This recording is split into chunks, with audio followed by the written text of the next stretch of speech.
নমস্কাৰ চাবলৈ আৰম্ভ কৰিছে নিউজপ্লাছাছাম ইউটিউব চেনেলটো আৰু এই মুহূৰ্তত আজিৰ দিনটোৰ ৰাজ্যখনৰ লগতে ভাৰতবৰ্ষৰ বিভিন্ন প্ৰান্তৰ পৰা একেলগে কেইবাটাও জৰুৰী খবৰ লৈ আহিছোঁ যিকেইটা খবৰ আপুনি আৰু মই জনাটো অত্যন্ত দায়িত্ব আৰু এনেধৰণৰ খবৰসমূহ নিতপাই থাকিবলৈ আমাৰ এই চেনেলটি ছাবস্ক্ৰাইব কৰি ভিডিঅ'টিত একোটা লাইক কৰিবলৈ নাপাহৰিব। আজিৰ প্ৰথম খবৰটো দিব লৈছোঁ ৰাজ্যবাসীলৈ এটা অতিকৈ ডাঙৰ খবৰ। আজি অসম বিধানসভাৰ বাজেট অধিৱেশনৰ অন্তিমটো দিন আছিল আৰু অন্তিম দিনা অভিনৱ ৰূপত দেখা গ'ল কংগ্ৰেছৰ বিধায়কসকলক। আজি মূৰৰ ওপৰত টোপোলালৈ আহিল বিৰোধীৰ দল। এইটো বিধায়কৰ মূৰৰ ওপৰত ঋণৰ বজা দেখিবলৈ পোৱা গৈছে। আমি লৈ আহিছোঁ এই সন্দৰ্ভত বিশেষ প্ৰতিবেদন। বাতৰিটোলৈ মন কৰিব। অন্ত পৰাৰ দিশে অসম বিধানসভাৰ বাজেট অধিৱেশন 2025। যিমানেই সময়সমূহ চাপি আহিছে সিমানেই শাসকীয় দলৰ বিৰুদ্ধে এতিয়া প্ৰতিবাদত সোচ্চাৰ হৈ পৰিছে বিৰোধী বিধায়কসকল। কেৱল প্ৰতিবাদতেই ক্ষান্ত নাথাকি বিৰোধ কৰাৰ বাবে আজি বাছি লৈছে ব্যতিক্ৰমী পন্থা। সোমবাৰে AIUDFৰ বিধায়কসকলক দেখা গৈছিল হাতত জেউৰালৈ প্ৰতীকী প্ৰতিবাদ সাব্যস্ত কৰা আৰু বাধা দিয়া হৈছিল বিধানসভাৰ অধ্যক্ষ আৰু উপাধ্যক্ষক আৰু তেওঁলোকক ঘেৰি ধৰিছিল AIUDFৰ 5জন বিধায়কে। আৰু মঙলবাৰে অৰ্থাৎ আজিৰ দিনটোত অধিৱেশনৰ শেষৰটো দিনা দেখা গ'ল আন এক অভিনৱ দৃশ্য। এবাৰ প্ৰতিবাদ প্ৰধান বিৰোধী দল কংগ্ৰেছৰ আৰু দলৰ বিধায়কসকলে চৰকাৰৰ বিৰুদ্ধে এতিয়া ক্ষোভ উজাৰিলে সুকীয়া ধৰণে। অসম চৰকাৰে ঋণক লৈ অসমবাসীক কঙা কৰাৰ অভিযোগৰে আজি প্ৰতিবাদ কংগ্ৰেছৰ। মূৰত টোপোলা লৈ বিধানসভাত প্ৰৱেশৰ প্ৰচেষ্টা চলালে কেইবাগৰাকীও কংগ্ৰেছ বিধায়কে। পিছে এই টোপোলা কোনো খাদ্য সামগ্ৰী বা কাপোৰৰ নাছিল, এই টোপোলাবোৰ আছিল ঋণৰ।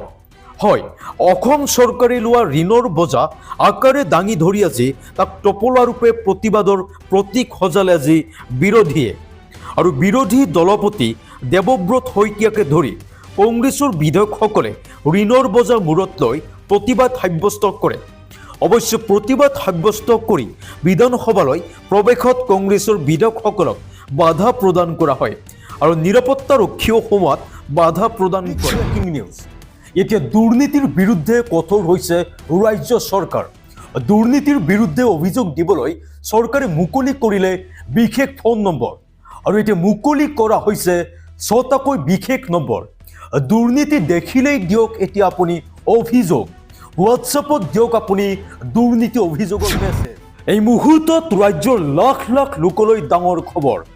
অৰুণোদয় আঁচনিৰ নামত আপোনাৰ পৰা টকা বিচাৰিছে নেকি?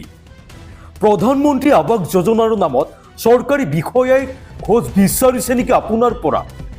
আৰু এতিয়া যদি আপোনাৰ পৰা ধন বিচাৰিছে লগে লগে দিয়ক আপুনি অভিযোগ। এতিয়া এটকাও ঘোষ ল'লে যাব লাগিব জেললৈ। মুকলি কৰা হৈছে 6টাকৈ বিশেষ নম্বৰ আৰু নম্বৰ কেইটা হৈছে 6026903418, আনহাতে 6026903483, 6026903481, আনহাতে 6026901243 নম্বৰত আপুনি হোৱাটছআপ যোগে দিয়ক অভিযোগ। এতিয়া ডাইল কৰিব পাৰে আপুনি টোল ফ্ৰী নম্বৰ 180034533767, আনহাতে এতিয়া নিয়ন্ত্ৰণ কক্ষৰ নম্বৰ আপোনালৈ মুকলি কৰা হৈছে 03612462295, আনহাতে আপুনি মেইল যোগে কমপ্লেইন দিব পাৰে আৰু ইয়াৰ বাবে complaints.vsc@gmail.com আপুনি মেইল কৰিব পাৰিব। এতিয়া দুৰ্নীতি নিবাৰক শাখাই মুকলি কৰিছে এইকেইটা নম্বৰ। আপোনাৰ এটা অভিযোগত এতিয়া ঘোষ বিচৰা চৰকাৰী কৰ্মচাৰী পৰিব বিপদত। আৰু এতিয়া দিব লৈছোঁ প্ৰতিজন ইছলাম ধৰ্মাৱলম্বী লোকৰ বাবে এটা ভাল খবৰ। ঈদৰ প্ৰাক্ষণত মুছলমানসকলৰ বাবে ভাল খবৰ দিলে মোদী চৰকাৰে। এতিয়া ঈদৰ বাবে দেশৰ লাখ লাখ মুছলমানলৈ বৃহৎ উপহাৰ দিলে মোদী চৰকাৰে। দেশৰ 32 লাখ মুছলমানে পাব এতিয়া কাপোৰ, খাদ্য আৰু সামগ্ৰীৰ টোপোলা। আমি জনাই আছোঁ এই মুহূৰ্তৰ গুৰুত্বপূৰ্ণ খবৰ। এতিয়া প্ৰতিজন মুছলমান লোকৰ বাবে ভাল খবৰ আহি পৰিছে। ঈদৰ বাবে দেশৰ লাখ লাখ মুছলমানলৈ বৃহৎ উপহাৰ মোদী চৰকাৰৰ। ঈদত এতিয়া দেশৰ ৩২ লাখ দৰিদ্ৰ মুছলমানক বিজেপিয়ে দিব সৌগাতে মোদী কিট। আৰু এতিয়া কাপোৰ আৰু খাদ্য সামগ্ৰীৰ একোটাকৈ বৃহৎ কিট প্ৰদান কৰা হ'ব মুছলমানসকলক। আৰু এই কিটত থাকিব সেৱে, খেজুৰ, ড্ৰাই ফ্ৰুইটছ, লগতে বেচন, ঘি, ডালডা আৰু মহিলাৰ বাবে কাপোৰ।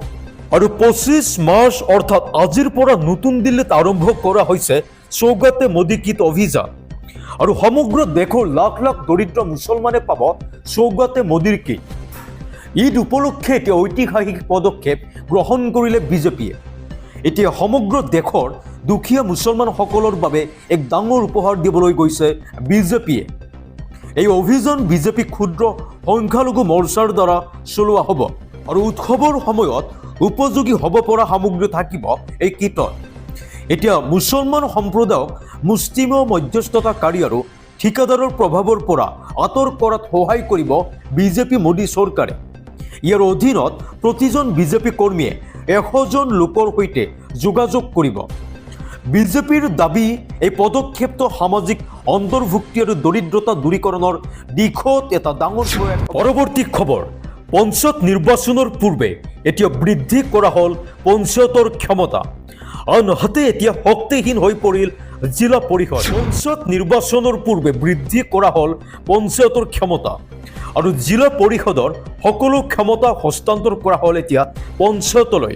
এতিয়াৰে পৰা পঞ্চায়তৰ ক্ষমতা জিলা পৰিষদে ব্যৱহাৰ কৰিব নোৱাৰিব। সকলো দৈনিক বজাৰ, সাপ্তাহিক বজাৰ নিয়ন্ত্ৰণ কৰিব এতিয়া পঞ্চায়তে। এতিয়া ৫ লাখ টকালৈকে নিবিদা দিব পাৰিব পঞ্চায়তে। আমি জনাই আছো গুৰুত্বপূৰ্ণ খবৰ, ৫ লাখ টকালৈকে এতিয়া নিবিদা দিব পাৰিব পঞ্চায়তে। ৫ৰ পৰা ১০ লাখ টকাৰ ওপৰত এতিয়া নিবিদা দিব পাৰিব আঞ্চলিক পঞ্চায়তে। আৰু পূৰ্বে এই নিবিদা আছিল মাত্ৰ ১ লাখ টকা। এতিয়া পঞ্চায়ত আইন সংশোধন কৰি ১০৫/১০৮/১০৯ ধাৰা সলনিৰে এতিয়া জিলা পৰিষদৰ ক্ষমতা কৰ্তন কৰা হ'ল। আৰু জিলা পৰিষদে নিয়ন্ত্ৰণ কৰিছিল নিবিদা দিয়াৰ ক্ষমতা। কিন্তু এই বৰ্ষৰ পৰা এই নিবিদা তথা বিত্তীয় ক্ষমতা হস্তান্তৰ কৰা হ'ল পঞ্চায়তলৈ। নদীঘাট, ফেৰীঘাট, বজাৰহাট সকলো থাকিব এতিয়া পঞ্চায়তৰ অধীনত। আৰু এই পঞ্চায়ত নিৰ্বাচনৰ পূৰ্বে পঞ্চায়ত সদস্যক ক্ষমতা প্ৰদান কৰিলে হিমন্ত বিশ্ব শৰ্মা চৰকাৰে। এই বৃহৎ ঘোষণা মন্ত্ৰী ৰঞ্জিত দাসৰ। দিবলৈছো আন এটা অত্যন্ত জৰুৰী খবৰ। আজি সদনৰ পৰা নিলম্বন কৰা হ'ল বিধায়ক চেয়াৰমেন আলীক। আজি ভাষণ চলি থকাৰ মাজতে প্ৰচণ্ড খং উঠিল উপাধ্যক্ষ নমল মমিনৰ। বাতৰিটোলৈ মন কৰিব, আজি ভাষণ চলি থকাৰ মাজতে প্ৰচণ্ড খং উঠিল উপাধ্যক্ষ নমল মমিনৰ। আৰু মাজত মাত মতাৰ বাবে বিধায়ক চেয়াৰমেন আলীক ধমক দিলে উপাধ্যক্ষই। আৰু কয় যে আপুনি উপাধ্যক্ষক প্ৰত্যাহ্বান জনাব নোৱাৰে। মন্ত্ৰী ৰণোজ পেগুৱে ভাষণ দি থকাৰ সময়ত মাত মাতিছিল চেয়াৰমেন আলীয়ে। ইয়াৰ পাছতে ধমক দিলে উপাধ্যক্ষ নমল মমিনে। আৰু আজি সদনৰ পৰা নিলম্বন কৰা হ'ল বিধায়ক চেয়াৰমেন আলীক। ইফালে চেয়াৰমেন আলীয়ে ক'লে, ছাত্ৰৰ দৰে আমাক ধমক দি ৰাখিব নোৱাৰে। আৰু ভাষণ চলি থকাৰ মাজতে প্ৰচণ্ড খং উঠিল উপাধ্যক্ষ নমল মমিনৰ।